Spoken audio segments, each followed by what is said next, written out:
आज हम अपनी ग्रीन थ्योरम का पार्ट 2 करते हैं, जिसमें हम अपने क्वेश्चन को सोल्व करेंगे यूजिंग द पोलर कोऑर्डिनेट। ठीक है, तो इस टाइप से हम अपने क्वेश्चन को शुरू कर।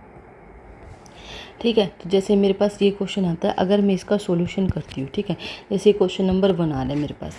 अब आप देखो लाइन इंटीग्रल है और उसका सर्कल गिवन है। तो अगर मैं इसको सीधा सीधा ही कंपेयर करने की कोशिश करूँ, क्योंकि मुझे ये तो पता चल गया कि ग्रीन थ्योरम यूज होगी यहाँ पे। ठीक है, जैसे कि हम पार्ट 1 में पहले डिस्कस कर चुके हैं, तो हम इसको कंपेयर करते हैं। P d x plus q d y. ठीक है, तो पी की वैल्यू क्या आ गई मेरे पास माइनस ऑफ वाई, और क्यू की वैल्यू क्या आ गई मेरे पास एक्स। ठीक है, अगर हम अब इसको अपने क्वेश्चन में रखते हैं तो क्या आएगा मेरे पास del upon del x. Q की वैल्यू क्या है मेरे पास x minus del by del y, और पी की वैल्यू है मेरे पास माइनस ऑफ वाई। ठीक है, इधर रहेगा मेरे पास d x and d y. ठीक है, अगर अब मैं अपने क्वेश्चन को आगे करने की कोशिश करती हूँ तो क्या आएगा, यहाँ पे 1 आ जाएगा मेरे पास, यहाँ पे भी 1 आ जाएगा। ठीक है, तो ये क्या आ गया मेरे पास d x and d y. ठीक है, तो मैं इसको कैसे कर दूँगी, 2 डी एक्स डी वाई हो गया।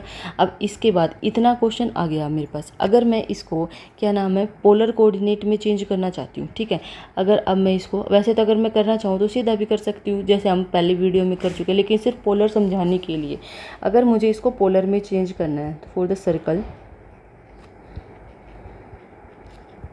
ठीक है, अब मुझे यहाँ पे क्या देखना है, पोलर कोऑर्डिनेट। ठीक है, तो अगर मेरे पास x की वैल्यू क्या होती है मेरे पास, x of r cos theta and y of r sine theta and d x d y क्या होगा मेरे पास, r d r and d theta. अब यहाँ पे डी एक्स डी वाई हमें दिख रहा है। ठीक है, और यहाँ पे फिर अगर हम पोलर में चेंज कर रहे हैं तो फिर हमें अपनी लिमिट भी चेंज करनी पड़ेगी। ठीक है, अब आप देखो यहाँ पे जो आर स्क्वायर है ये, तो यहाँ यानी कि यहाँ पे आर की जो वैल्यू है वो मेरे पास 2 हो गई, और ये पूरे सर्कल की बात कर रहा है, यानी कि जो दूसरी जो लिमिट जाएगी मेरे पास थीटा की, वो कहाँ से कहाँ तक जाएगी, वो जाएगी मेरे पास 0 से 2 पाई तक। ठीक है, क्योंकि इसमें क्वाड्रेंट को मेंशन नहीं किया। अगर वो मेरे से बोल देता कि फर्स्ट क्वाड्रेंट को लेना है तो मैं 0 से π/2 लेती। ठीक है, अब इसने पूरे सर्कल की बात की है यहाँ पे। तो अब हम इस क्वेश्चन को जैसे अगर पोलर से आगे चेंज करने की कोशिश करेंगे तो डबल इंटीग्रल लगाओ are d r and d theta. अब सबसे पहले मुझे आर की लिमिट देखनी। आर की लिमिट क्या होगी मेरे पास 0 से 2, क्योंकि वहाँ पे जो आर आया वो मेरे पास क्या आया, 2 आया।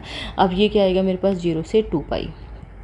ठीक है, अगर हम इसको सोल्व करेंगे आगे तो क्या आ जाएगा मेरे पास, यहाँ पे तो आ जाएगा ये r³/3 0 से 2। ठीक है, और ठीक है, और इंटीग्रेशन में क्या बचा है मेरे पास 0 से 2 पाई, और r तो हो ही गया। अब मेरे पास बचा है यहाँ पे d थीटा। ठीक है, 2/3 को मैं इधर ले लेती हूँ, r की जगह अगर मैं करती हूँ तो क्या आ जाएगा मेरे पास 8, यानी कि ये यहाँ तक तो आ गया मेरे पास 16/3। अब चीज़ बची है ये वाली, थीटा आएगा यहाँ पे मेरे पास। ठीक है, तो अब हम थीटा को सोल्व करेंगे तो थीटा क्या आ जाएगा, थीटा आ जाएगा यहाँ पर, थीटा क्या आ जाएगा 0 से और 2 पाई। ठीक है, अब हम यहाँ पे अगर 2 पाई को लिखेंगे अपने को तो क्या आ जाएगा मेरे पास क्वेश्चन में। ठीक है, तो 1 मिनट, यहाँ पे थोड़ी मिस्टेक हो गई है, ये इसको सही कर लेते हैं पहले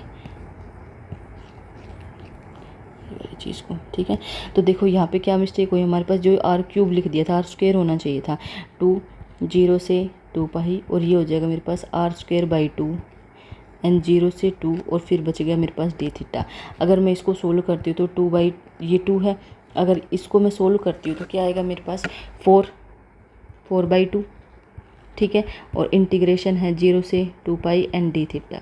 ठीक है, तो क्या आ गया मेरे पास, ये कट के ये आ गया मेरे पास 4, और यहाँ से आएगा मेरे पास थीटा जो 0 से 2 पाई पे चलेगा, यानी कि 4, और यहाँ पे आ जाएगा 2 पाई, यानी कि यहाँ तक तो आ गया मेरा 8 पाई। यही मेरा आंसर बनेगा। ठीक है, अगर मुझे पोलर कोऑर्डिनेट से अपने क्वेश्चन को सोल्व करना है। ठीक है, अब जैसे मैं क्वेश्चन नंबर 2 देखती हूँ। ठीक है, तो ये मेरे पास क्वेश्चन नंबर 2 है। अगर मुझे इसको सोल्व करना है तो सॉल्यूशन में मैं कैसे देखूँगी, मुझे पता चल गया कि यहाँ पे ग्रीन थ्योरम का यूज़ होगा, क्योंकि यहाँ पे मेरे पास line integral and closed curve है, तो मुझे इसको डबल इंटीग्रल में चेंज करना है। तो आप सबसे पहले इसको कंपेयर करो, p d x plus q d y. तो क्यू की वैल्यू क्या हो जाएगी मेरे पास x²। ठीक है, ये वाली चीज़। ठीक है, और अगर मैं p की वैल्यू देखूँ तो क्या हो जाएगा मेरे पास -y²। ठीक है, अब अगर मुझे इसको अपने क्वेश्चन में लिखना है तो डबल इंटीग्रेशन लो, डेल बाई डेल एक्स करो, क्यू की वैल्यू को रखो, minus del upon del y करो, पी की वैल्यू को रखो -y²। ठीक है, ये हो गया मेरे पास डी एक्स डी वाई। अगर आगे सोल्व करूँ अगर तो क्या होगा मेरे पास 2x + 2y। ठीक है। आगे आ जाएगा मेरे पास d x and d y. अगर मैं अपने 2 को यहाँ से आगे लेके जाती हूँ 2, डबल इंटीग्रेशन हो गया x plus y and d x और डी वाई।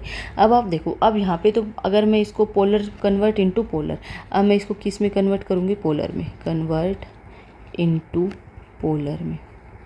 अब आपको पता है x की जो वैल्यू होती है वो क्या होती है, r कोस थीटा, y की वैल्यू क्या होगी मेरे पास, r sine theta, and d x d y की वैल्यू क्या हो जाएगी मेरे पास, r d r and d theta. ठीक है, तो अब हम इसको जैसे आगे सोल्व करेंगे,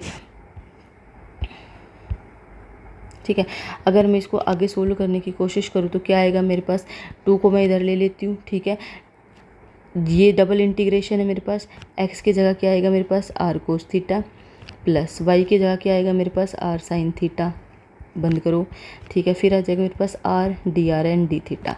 ठीक है, अब आप 2 लो, यहाँ से r आपके पास कॉमन आ गया, यहाँ पे बचा क्या, कोस थीटा प्लस साइन थीटा, और यहाँ पे आ गया मेरे पास r डी थीटा। ठीक है, अगर आप 2 को आगे लो और r स्क्वायर बचेगा, अब आपके पास यहाँ पे क्या आ जाएगा, r स्क्वायर आएगा। ठीक है, double integration r square cos theta plus sine theta and d theta.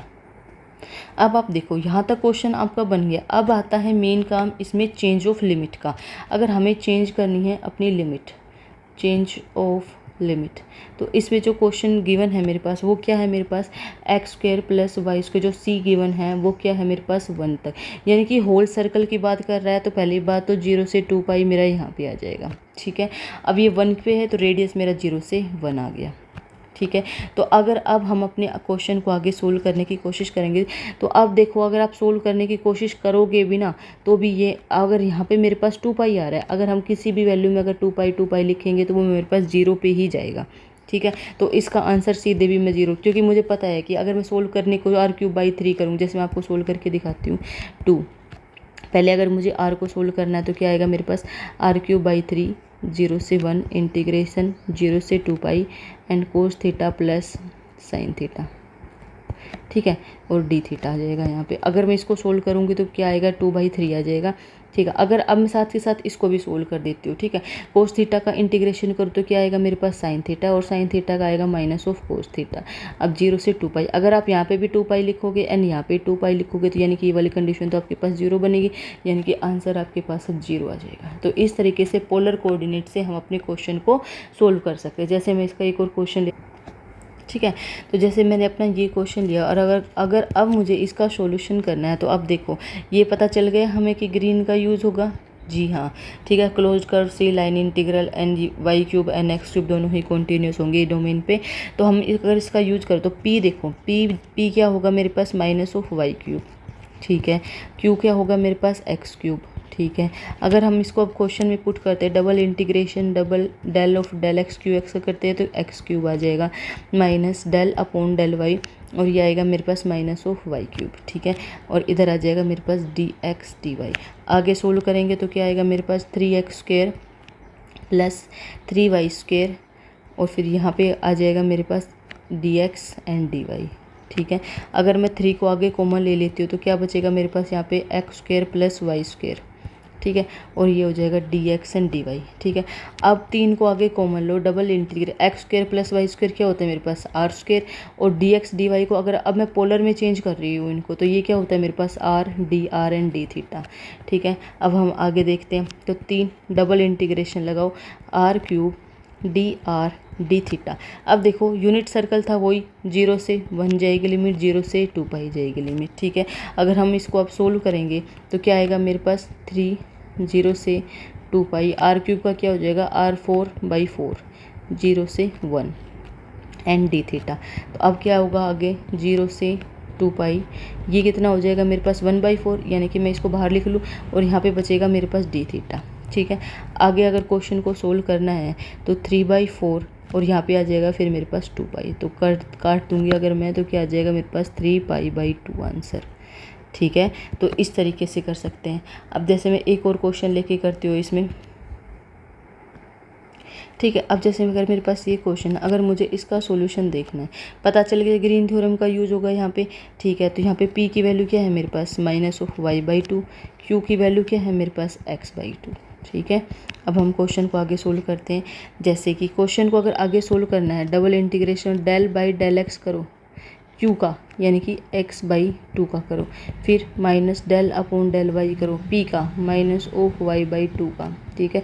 ये होगा d x and d y, ठीक है। अब आगे करते हैं हम डबल इंटीग्रेशन। तो एक्स बाई टू का करेंगे तो क्या आएगा, 1/2 आ जाएगा। इसका करेंगे तो ये प्लस में यहाँ पे भी 1/2 बन जाएगा मेरे पास, तो d x and d y, ठीक है।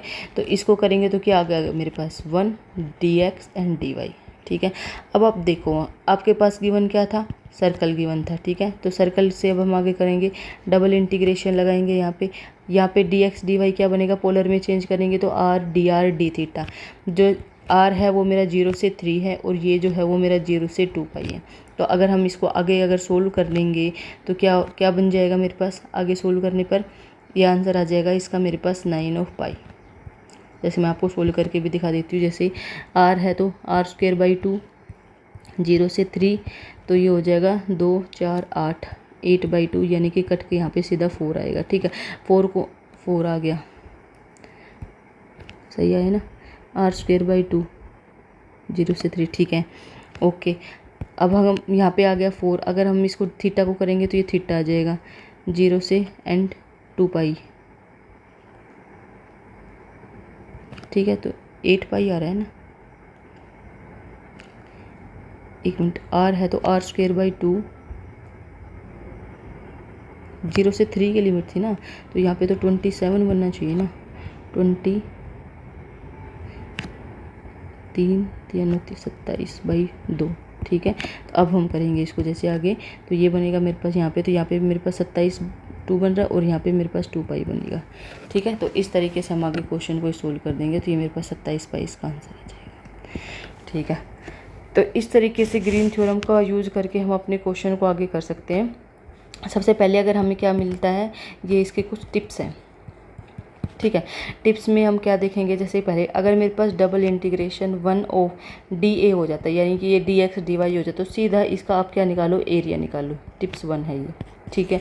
टिप्स 2 में क्या मिलता है, अगर आपको डबल इंटीग्रेशन है और x² + y² अगर मिल जाए डी ए, ठीक है, तो आप यहाँ पे क्या लगाओगे, पोलर लगाओगे, ठीक है, ओके। अगर आप देखो, अगर मेरे पास double integration x d a आता है या फिर आपके पास double integration y d a आता है, तो आप ये देखो कि आपका जो भी एरिया है, ठीक है, वो ओरिजिन के बारे में सिमेट्रिक है। अगर वो ओरिजिन पे सिमेट्रिक है, इफ़ एट ओरिजिन क्या हो, वो सिमेट्रिक है वो, तो फिर मेरा जो आंसर आएगा वो क्या आ जाएगा, 0 आ जाएगा, ठीक है। तो इस तरीके से हमने पोलर कोऑर्डिनेट से अपने इन क्वेश्चन को सोल्व किया है। और पोलर कोऑर्डिनेट से अगर मेरा क्वेश्चन एक्स पे फंस जाता है, वाई पे फंस जाता है, या फिर कोई भी वेरिएबल अगर इसमें आ जाता है, तो आपको सीधे उसमें पोलर का ही यूज़ करना है, ठीक है, पोलर से यूज करेंगे, ठीक है। अब हमारा जो नेक्स्ट टॉपिक होगा उसमें हम करेंगे ग्रीन थ्योरम के ही क्वेश्चन, आगे भी चलेंगे उसमें, लेकिन उसमें सबसे पहले हमारा आएगा change the order of integration, change the order of integration, ठीक है। तो ये वाला टॉपिक अब हम अपना कल शुरू करेंगे। तो आज हम ग्रीन थ्योरम के बारे में सिंपल इजी वाले क्वेश्चन भी पढ़ चुके हैं, अब हम इसके पोलर भी पढ़ चुके हैं। अब हम change the order of integration से हम कैसे ग्रीन थ्योरम की क्वेश्चन करेंगे, कल हम वो चीज़ पढ़ेंगे, ठीक है। तो आज के लिए इतना ही, थैंक यू।